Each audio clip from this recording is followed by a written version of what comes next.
Čau! Tokrat bom govorila o tem, kako razkužujemo rastlinjak. In sicer ne bom samo govorila, pokazala bom, kako razkužimo rastlinjak. Stene od zunaj, stene od znotraj in kako razkužimo zemljo. Treba se je tega lotiti celostno. In sicer kako to naredim, ti bom pokazala v naslednjih minutah.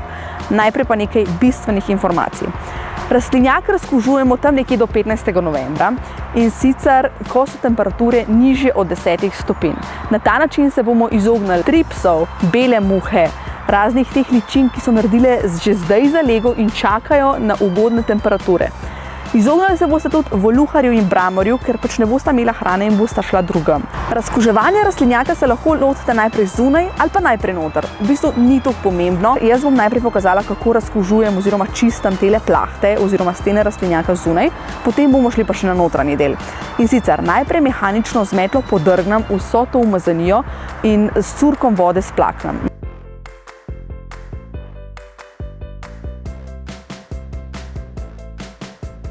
Potem prešpricaš. Potem je na vrsti špricanje s tole mešanico in greš enostavno povsod prešpricati. Pomembno je tudi, da prešpricamo ogrodje, ker v ogrodju oziroma za ogrodjem se dostikrat skrivajo kakšne ličinke. Notranji del razkuževanja rastlinjaka poteka na dva načina. In sicer razkužujemo stene, ogrodje, cevi in razkužujemo zemljo. In sicer stene, ogrodje, vse operemo prej, nato pa prešpricamo z mešanico nim tonika in pa biozeli, pa seveda z vodo.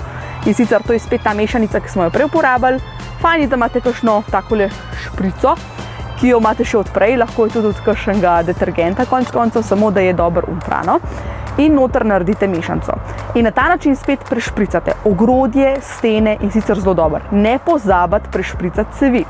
Cevi, s katerimi zalivate rastlinjak.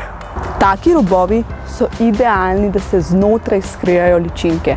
Tako da bodite pozorni in dobro prešpricite. Razkuževanje zemlje pa poteka za uporabo neem cakea in sicer ga posujemo po zemlji in ga zagrebemo noter. Če imamo rastlinjak popolnoma zasajen, se pravi imate peteršilj, peso, korenje, blitvo, karkoli že, ni problema, še vse lahko razkužujete, tudi stene rastlinjaka lahko razkužujete in sicer ne boste pa imeli prostora, da bi neem cake posuli po vseh gredicah.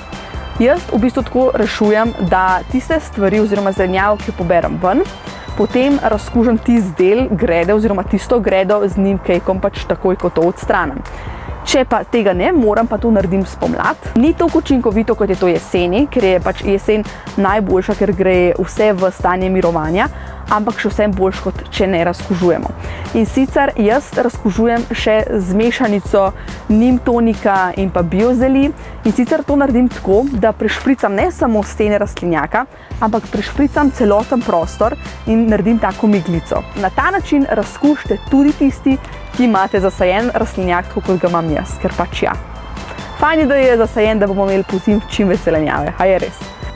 Drugače imate pa tudi navodila in razne informacije, kako narediti škropiva tudi z biozeli in neem tonika in ostalih produktov čudežnega drevesa neem na naslednji strani ekopridelava.si. Če ti je bil video zanimiv, pa se ti zdi, da je uporaben še za kakšnega drugega, prosim del. Če ne, pa se vidimo drugič. Uživi, pa čim več botozon. Čau!